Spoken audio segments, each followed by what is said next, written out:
Welcome back. Lecture number 4, everybody. This week we'll be looking at song and dance in the Middle Ages. So today we'll be going a little further into the music, right? So far we've looked at the Catholic Church, some of the archaeological digs, some of the instruments they were using, some of the compositional techniques. We've been talking about monophonic music, single one-line chant melodies.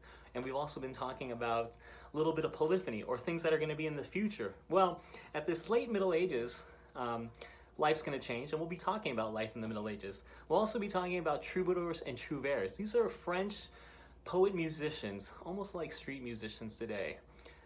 So they're playing music that's not going to be religious, so it might not be sacred music, it might be secular poetry about normal love songs. We'll be talking about the melodies of the Middle Ages, and we'll also dive into Germany, where they have mind singers, which are similar poet-musicians to the troubadours and trouvères of France. We'll also look at developments in medieval instruments and dance music. Well, as you can see, you'll have discussions and readings this week about social functions of music. So things to think about in your own life as we dive deeper into the past. So as we go into the Middle Ages here, roughly 800 to 1300, we see that Gregorian chant was revered tradition preserved by notation, taught in church schools, but outside, very few people could read music.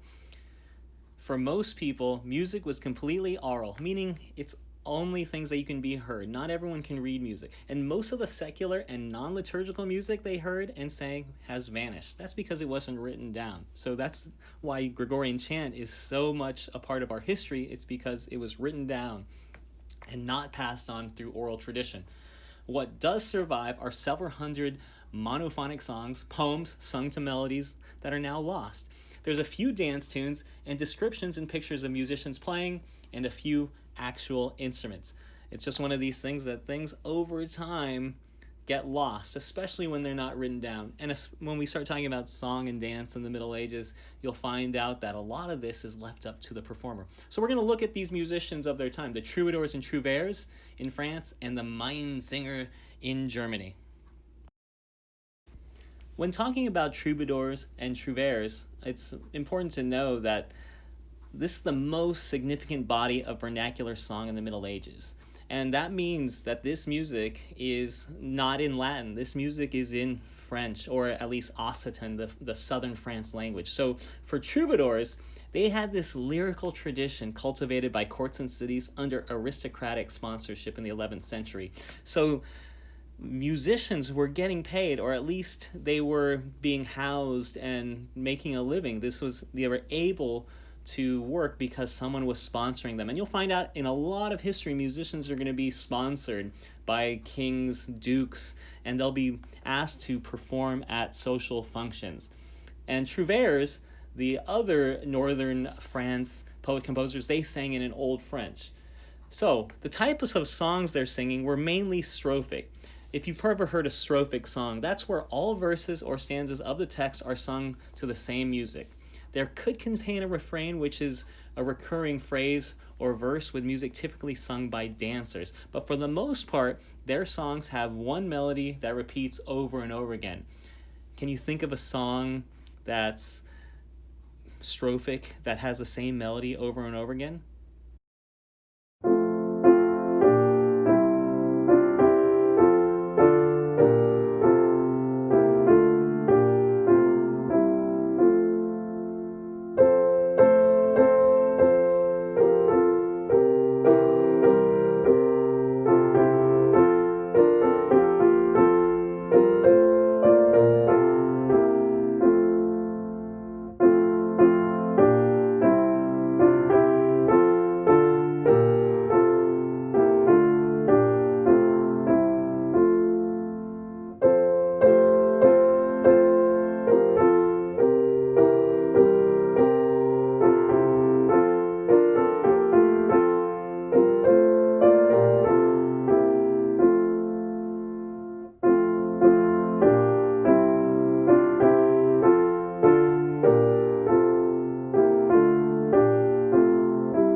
And the central themes of this poetry was fin amor, and that means refined love. So it's just like the music we're listening to today. What's most of the music about? Love. We're either talking about how we're falling in love, or we're falling out of love, or how you used to love me and now you don't. So these ideas of love in poetry in the music, all the way back to our troubadours in the Middle Ages in France. Let's hear an example from this era in the 12th century, Quand veille la lauzette mauvais. So this is written by Ventadorn, and its translated title is When I See the Lark Beat His Wings. If you look over these lyrics, these are translated, of course. We're going to listen to this, and you're going to hear how the melody basically is the same verse to verse. However, there's some musical interludes in between, and there's definitely an introduction in there. And in some cases, it's free form, right? It's not like anything we're used to today where things are in strict time. This is probably closer to the monophonic chant music that you've already been hearing from the church. Just lyrically, obviously it's going to be in French, and it's going to be about love and desire.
Bellamente, ne qui che ovea rautio, meraviglia sai car de se, lo cor ne decider non fo.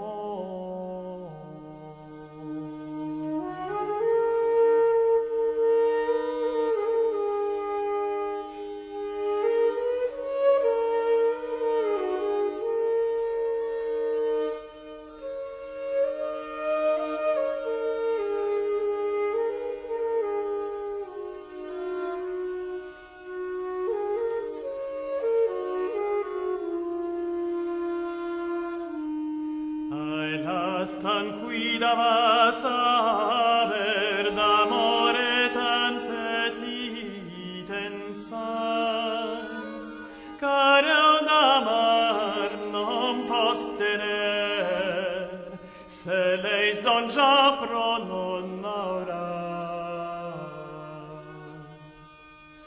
Tot mamon core, tot mame, esse me sei tot l'homo, e cansem tolc nom lace tre, mas ne tire cor volo.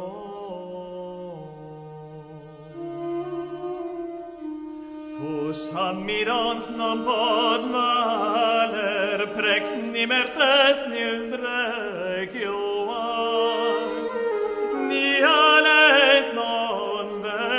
placer que olam jamais n'olira. Ai sim parnelei sem regre, mot mae per mort li respond. E vaumen possil nombre te, shaitius sedis il nos aion.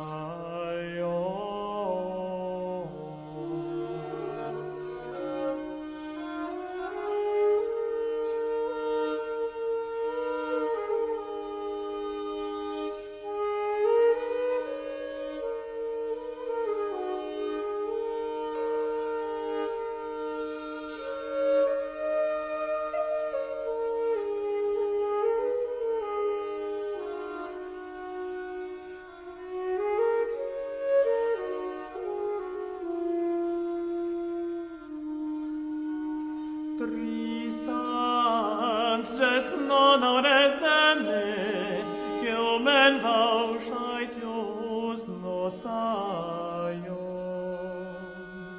De chantar magicem recre, et de joy et d'amor mescon.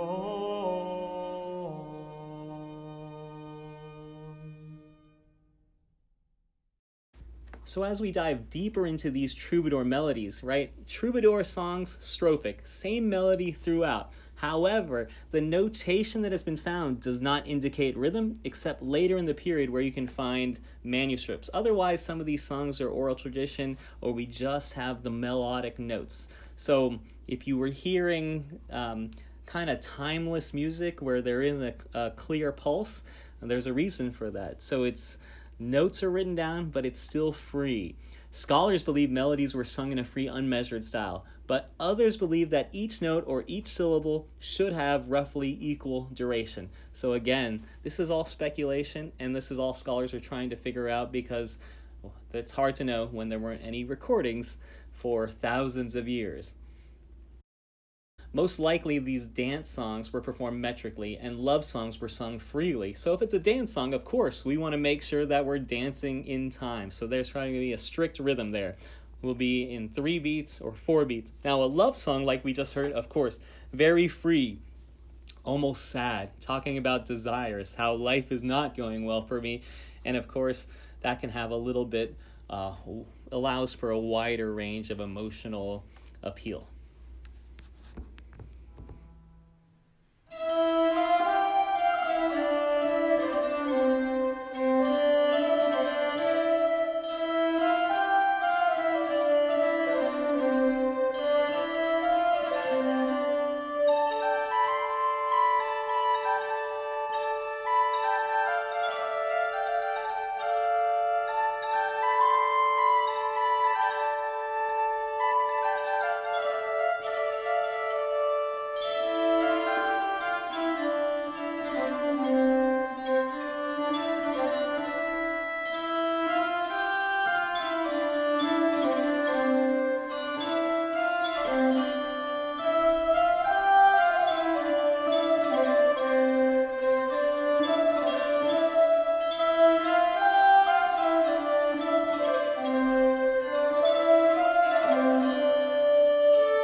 So when we talk about mind singers, the German version of the Troubadours, right, these are knightly poet musicians who lived between the 12th and 14th century. So Europe's interesting, right, because geographically everything's so close. But remember, in this time period, there's no texting, there's no Twitter, there's no Instagram, there's no TikTok, right? So if you're making music, you really don't know what's going on, even a few hundred miles away. And the borders are so close out there in Europe, but it's always changing, right?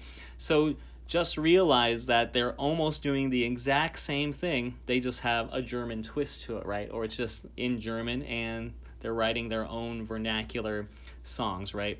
So in Germany, they're singing mini Lieder or love songs. They also sang strophic songs, and many types of their songs were in this AAB form, right? So 2 A sections and then a B section, and that's also known as bar form.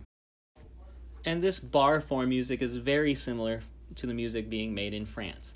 So we're going to listen to the most famous mini Lieder called Palästinenlied, or the Palestine song. So you can almost sing along to this. You'll see in this video that there's going to be lyrics up there, and you could sing along because probably once through this, you're going to hear this melody and memorize it, right? And then you'll even hear when it switches to a B section.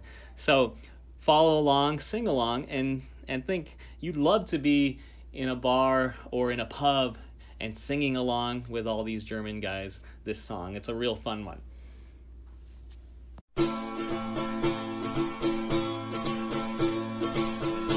Alles lebe ich, wie werde sieht min sündig Gläuge sie. Das leere Land wohnt euch die Erde, dem man so viel nicht.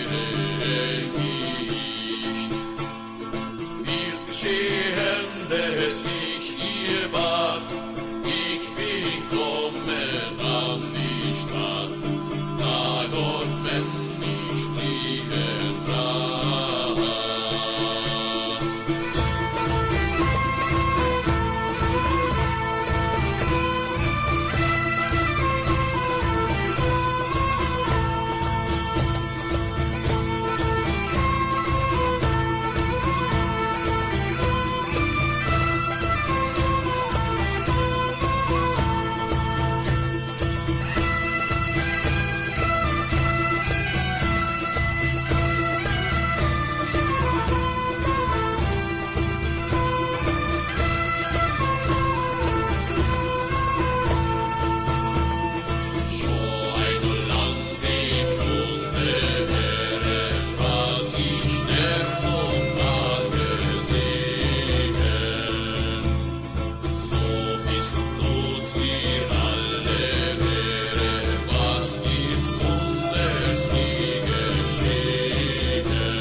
Heiden, das ist dir so.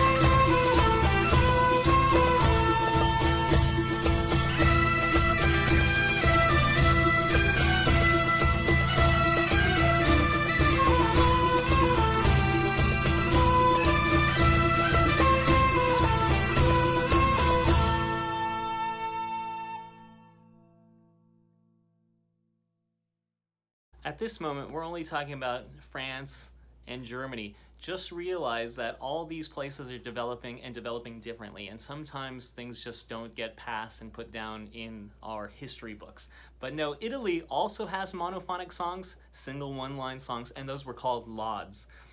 And Portugal, they were doing dance-like songs called cantigas. It's just that we just don't have all that much information on all that at this point. Now remember, Germany is going to be like this musical center, right? Even when the New World, the United States forms, we'll find out that most of the most educated and talented musicians were coming out of Germany anyways, and that's who migrates to the United States or the New World, and they become our first professional musicians in orchestras. So there's a big German tradition, and of course later on you're going to have some huge composers that you probably already know, and Germany's going to be a hotbed of great music. Let's look into medieval instruments. Some of these instruments have evolved into some of the instruments we hear today, but this is the old form, right? So we have viols. If you hear about a viol, that's almost just like a fiddle. Modern fiddles are also violins. Some of the tuning is different. One of my favorite instruments of all time is the hurdy-gurdy. This is a 3-stringed viol that has a rotating wheel inside the instrument, and it's turned by a crank. And we're going to watch a video about this. The thing that's always amazing to me is the craftsmanship when it comes to instrument building. How did they figure out how to do this, and how did they do this 1,200 years ago? You'll see this instrument that this performer is going to talk about, how it makes sound, how many people it takes to play these instruments, and just know anything made of wood and handcrafted is very, very expensive. So you can only imagine the amount of money one of these beautiful instruments will cost. So here is the hurdy-gurdy. Now, since this is TED Global, who can tell me what this is called in French? I see you're all up on the history of hurdy-gurdy. Viella roue. And in Spanish, Sinfonia. And in Italian, Gironda. Okay, hurdy-gurdy or wheel fiddle. So these are the different kinds and shapes of the hurdy-gurdy. The hurdy-gurdy is the only musical instrument that uses a crank to turn a wheel to rub strings like the bow of a violin to produce music. It has 3 different kinds of strings. The first string is the drone string, which plays a continuous sound like the bagpipe. The second string is a melody string, which is played with a wooden keyboard tuned like a piano.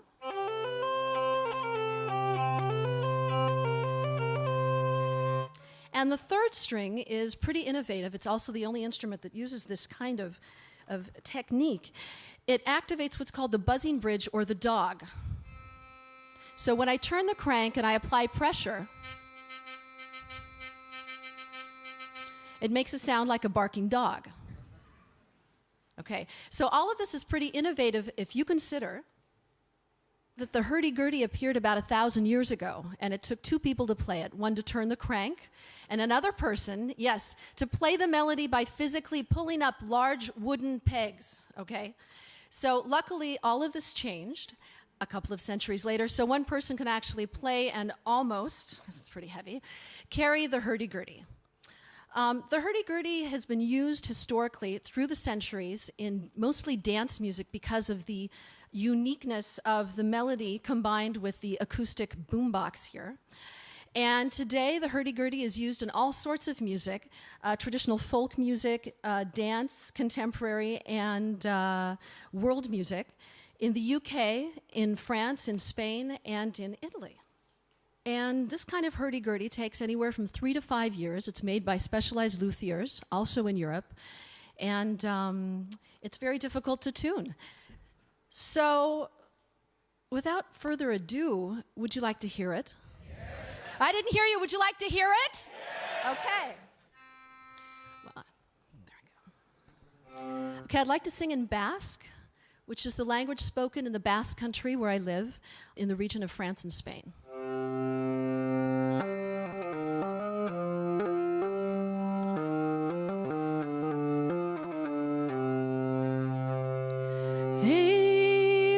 Sentia oian goizero da sortzen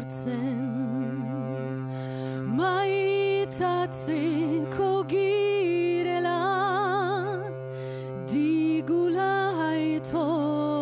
zen Hain hurbil bihotzaren Troubadouruna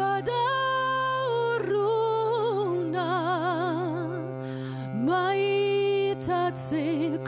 ez bada Alperrik duguna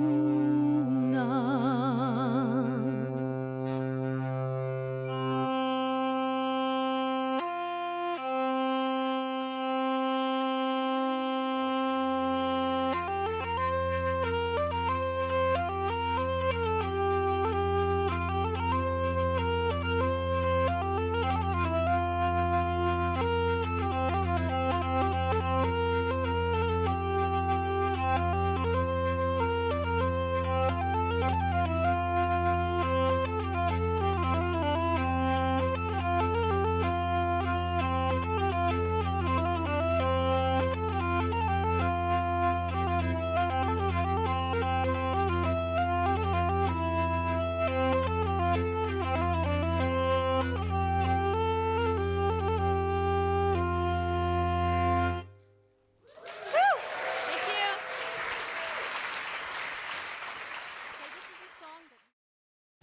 There's a whole number of interesting instruments like the psaltery. Strings were plucked over a sounding board. Sounds more like a harpsichord and piano.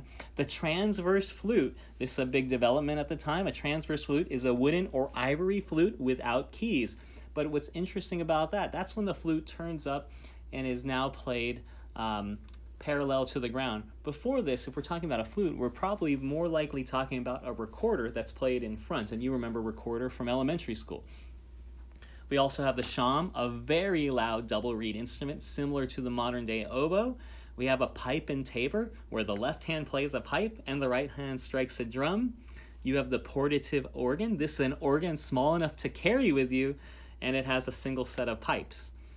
And then this is a funny one, the positive organ, positively tough to play because it needs to be placed on a table, but you also need a second person to pump the air to make the instrument work. So although these are really amazing instruments, they're still lacking some technology to make them work. Now, we're going to look at dance music. Now, don't take any of this for granted, right? We're talking about this development happening over just a few hundred years. If you think about once this modern era starts, roughly 400 CE, when the chants are starting to be written down, and now we're talking about the 13th and 14th century. Possibly this dance music comes along pretty quickly. So dancing in the Middle Ages was accompanied by songs or instrumental music, usually not written down, but performed by memory, right? So you've probably all been to see a performance where people are just making up things, or they're like, it's like their own language. I've been to some gospel churches and sat in the musician area, and you just, a preacher will be talking and all of a sudden switch into a song, and somehow the band knows where they're supposed to be by memory, maybe, or maybe they just, in their head, they're ready, it's in their wheelhouse, they're ready to make it happen. So musicians asked to do a lot of things by memory. The carol was probably the most popular dance, and I'm going to show you a really neat video of this dance. It's a circle dance that usually accompanied by song and sung by one or more of the dancers. And when you see this video, it's a social event, right? When you see this carol dance, it's probably exactly what you think it's going to be. So check this out. Here's a carol from the Middle Ages.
you saw that amazing dance, and just know there's only about 50 dance tunes survive from this time period, and most are monophonic, one line.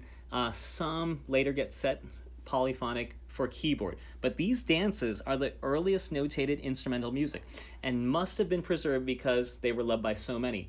So it's important to know, like European music, ever since this point, it is marked by a steady beat, clear meter, repeated sections, and predictable phrasing.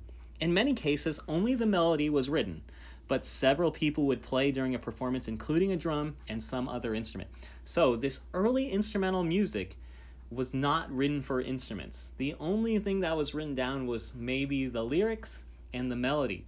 It was the job of the performer to then make up parts for it, right? If you're going to play some type of accompanying figure, well, the drummer's just going to make up a drum beat, and then we'll still sing that song. Or if someone's going to play a melodic line, well, they'll learn the melody, and then we'll play along. So you're asked to make up this music. The only thing that survived was one line of the music. So this won't change till basically the Renaissance, when we start writing specifically for instruments themselves. So for right now, we're still really focused on vocal music, and later on, the instrumental writing and the instruments themselves have to catch up. So we've been on this journey, right? From the beginning of notated music and chant, we've then gone into song and dance in the Middle Ages, and then we're going to head into next week, when I see you next, we'll be talking about 13th and 14th century polyphony in France. If you're familiar with the Notre Dame Cathedral in Paris that had a recent fire, well, you'll find out it's a really important place, not only for architecture, but it's a huge important place for music history. Along with that, we'll be getting into the Renaissance, and the Renaissance, the rebirth. We're going to find out that this is the time when everyone was intellectually thinking about returning to what ancient Greeks and ancient Romans were thinking about when it comes to life, and how that ties into artistic expression and music for us.